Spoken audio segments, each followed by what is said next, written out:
उन्हाळ्यामध्ये कैरीचा सीझन येतो आणि आपण या सीझनमध्ये कैरीचे वेगवेगळे पदार्थ बनवून खात असतो. तर आज आपण बनवणार आहोत त्यातीलच एक पदार्थ, मस्त अशी कच्च्या कैरीची कँडी. तुम्ही बघू शकता किती मस्त झालेली आहे आणि कलर पण किती मस्त पिवळसर आलेला आहे. तर कशी बनवलेली आहे माझ्या पद्धतीने, चला तर सुरू करू रेसिपी.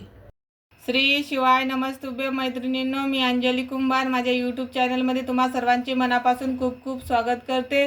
तर आज आपण बनवणार आहोत कच्च्या कैरीची कँडी. त्यासाठी इथं 4 कच्च्या कैऱ्या घेतलेल्या आहेत. गावरानी कैऱ्या आहेत. या मी अर्धा तास पाण्यामध्ये भिजत घातल्या होत्या. याच्या देठाला काही चीक वगैरे कचरा असला तो सगळा निघून जातो. आता आपण या कैऱ्या स्वच्छ धुवून कापडाने पुसून घेऊ. तर या पद्धतीने पूर्ण साल काढून घ्यायची. तर इथं आंब्याची पूर्ण साल काढून घेतलेली आहे. आता आपण हे आंबे कट करून घेऊ.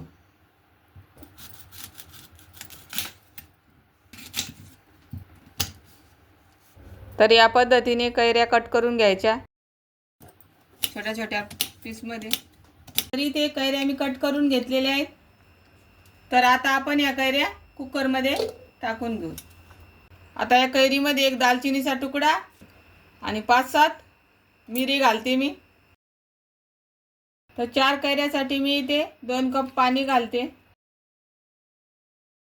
आता आपण याच्या 2 शिट्ट्या करून घेऊ. तर 2 शिट्ट्या झालेल्या आहेत आणि कुकरची पूर्ण वाफ निघालेली आहे. आता आपण चेक करू आंबे छान शिजलेत का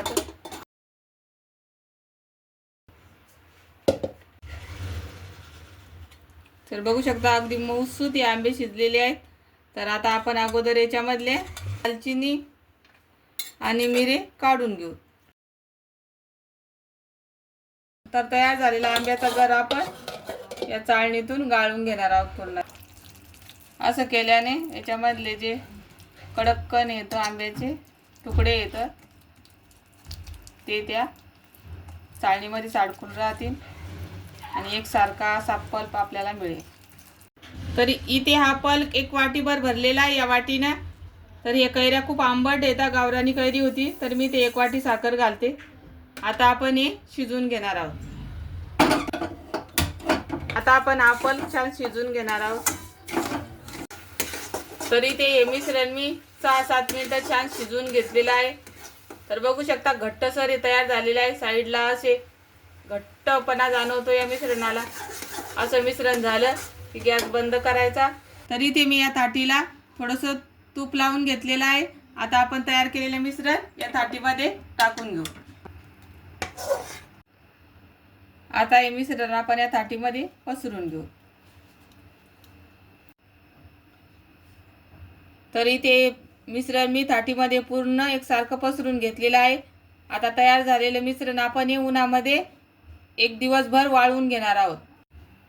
तुमच्याकडे ऊन नसेल तर तुम्ही याला पंख्याच्या हवेला 2 दिवस वाळवून घेऊ शकतात. चला तर मी याला उन्हामध्ये ठेवून येते. तरी ते मी उन्हामध्ये 1 दिवसासाठी सुकायला ठेवणार आहे. तर 1 दिवस मी याला मस्त वाळवून घेतलेला आहे. इथं आपली कँडीसाठी आंब्याची पोळी तयार झालेली आहे. बघू शकता किती अलगद सुटलेली आहे.